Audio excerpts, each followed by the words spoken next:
ఈ స్కీమ్ గురించి అభినందిస్తూ కొన్ని అంశాలు కూడా దృష్టి తీసుకొచ్చారు అధ్యక్ష. నిజమే, ఈ స్కీమ్ వల్ల రాష్ట్రంలో ఉన్నటువంటి దాదాపు 1,15,00,000 కుటుంబాలు ఉంటే 52,49,777 కుటుంబాలు పెద్ద ఎత్తున ఈ పథకం ద్వారా లబ్ధి పొందుతూ ఉన్నారు అధ్యక్ష. అంటే మోర్ దెన్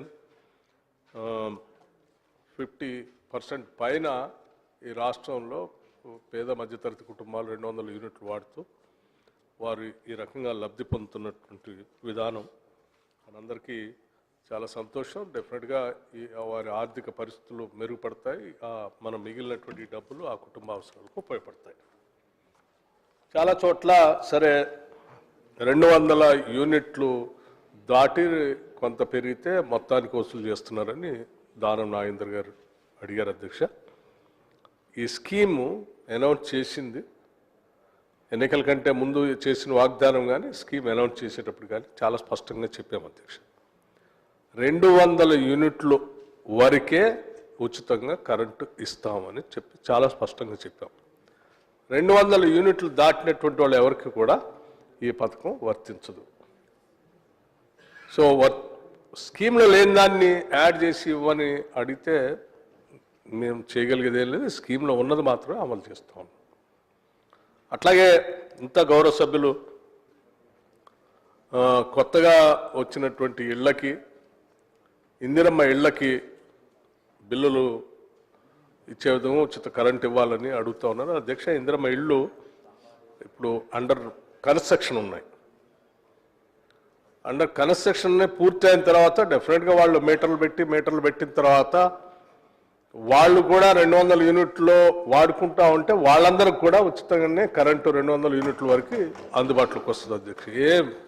ఇందిరమ్మ ఇళ్ళు కట్టుకున్నటువంటి వాళ్ళకి, ఇందిరమ్మ ఇళ్ళు కట్టుకోవడం సొంత గృహాలు ఉన్నటువంటి వాళ్ళకు కూడా అందరికీ 200 యూనిట్ల వరకు ఉచితంగా కరెంటు వస్తుంది. సో ఇందిరమ్మ లబ్ధిదారులందరికీ కూడా 200 యూనిట్లు ఉంటే డెఫినెట్గా వాళ్ళకు కూడా ఉచిత కరెంటు వస్తుంది. అట్లాగే కొత్తగా రేషన్ కార్డులు ఇచ్చినటువంటి వాళ్ళకు కూడా దీంట్లో తీసుకొని రావాలని అడిగారు అధ్యక్ష. వాళ్ళు కూడా 200 యూనిట్లో ఉంటే డెఫినెట్గా వస్తుంది అధ్యక్ష.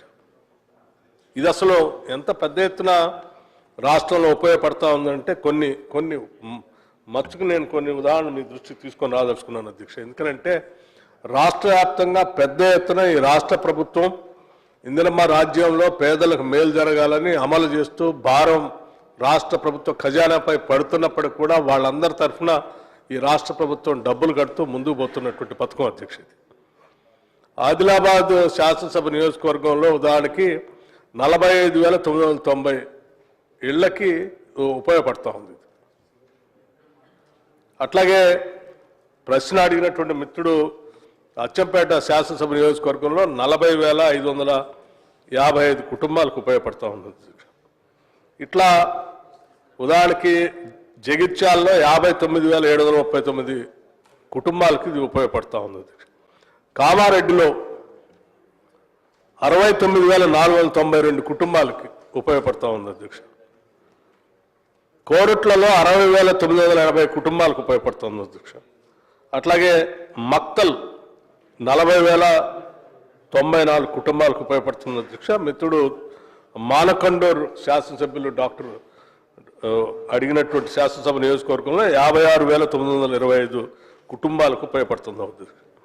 నిజామాబాద్ అర్బన్లో 52,771 కుటుంబాలకు ఉపయోగపడుతుంది అధ్యక్ష.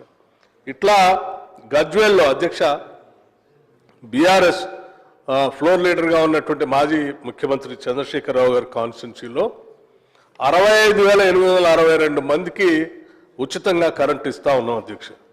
అట్లాగే సిద్దిపేట శాసనసభ నియోజకవర్గంలో కూడా అధ్యక్ష పెద్ద ఎత్తున 50,398 కుటుంబాలకి ఈ స్కీమ్ను వర్తింప చేస్తూ ఉన్నాం. రాష్ట్ర వ్యాప్తంగా ఈరోజు అన్ని పార్టీలకు సంబంధించినటువంటి వాళ్ళు కానీ లేకపోతే అన్ని వర్గాల వాళ్ళు కూడా అద్భుతంగా ఈ స్కీము ఉపయోగపడుతుందని చెప్పి వాళ్ళు ఈరోజు అందరూ హర్షిస్తూ ఉన్నారు. ఈ పథకాన్ని కొనసాగించమని కోరుతా ఉన్నారు. తప్పనిసరిగా ఈ పథకాన్ని కొనసాగిస్తామని చెప్తూ మీ అందరి దృష్టికి నేను తీసుకురాగలిగేది ఏంటంటే ఈ సబ్సిడీ ఏదైతే కడతా ఉన్నామో అది రాష్ట్ర ప్రజలు 200 యూనిట్లు వాళ్ళు వాడుకునేటువంటి వాళ్ళు కట్టుకునేదాన్ని రాష్ట్ర ప్రభుత్వం వాళ్ళ తరఫున ఈ విద్యుత్ శాఖలకు కడతా ఉంది అధ్యక్ష.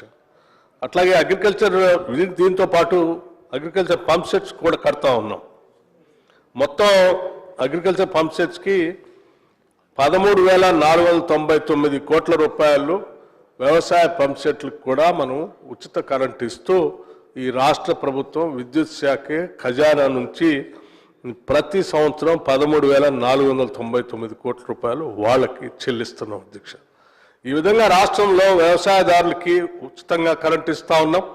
అట్లాగే 200 యూనిట్ లోపల ఉన్నటువంటి పేద మధ్యతరగతి కుటుంబాలు వాడుకునేటువంటి వాళ్ళకు కూడా ఇస్తా ఉన్నాం. ఈ రెండు కూడా రాష్ట్ర జిఎస్డిపిలో భాగస్వాములు చేసి వాళ్ళ శ్రమ ద్వారా ఉత్పత్తిని పెంచడం కోసం ఉపయోగపడేటట్టుగా చేస్తున్నటువంటి ఒక మంచి కార్యక్రమం అధ్యక్ష. దీన్ని తప్పనిసరిగా సభా సభ్యులు రాష్ట్రం అందరూ కూడా అభినందిస్తారని ఆశిస్తూ, ఇక కొద్దిమంది మిస్ అయినటువంటి వాళ్ళు ఉన్నారు, వాళ్ళ సంగతి ఏంటన్నట్టుగా తప్పనిసరిగా అధ్యక్ష మనం ప్రతి ఎంపీడీఓ కార్యాలయంలో ప్రజాపాలన అధికారులు నియమించాం.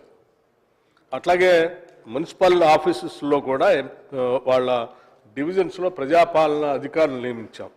ప్రజాపాలన అధికారుల దగ్గరికి వెళ్ళి వాళ్ళు ఎవరైనా ఇళ్ళు మారితే ఈ స్కీమ్లో ఉన్నటువంటి వాళ్ళు ఆ మారిన అడ్రస్ని అప్డేట్ చేసుకోవడానికి అవకాశం ఉంది, అక్కడ చేసుకోవచ్చు అధ్యక్ష. కొత్తగా ఎవరైనా అందులోకి అందుబాటులోకి వచ్చేవాళ్ళు ఉంటే కూడా అక్కడ అప్లికేషన్ ఇవ్వచ్చు అధ్యక్ష.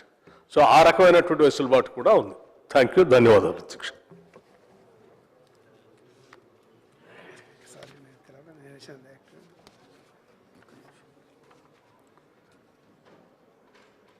Question number 1241 will be taken up later.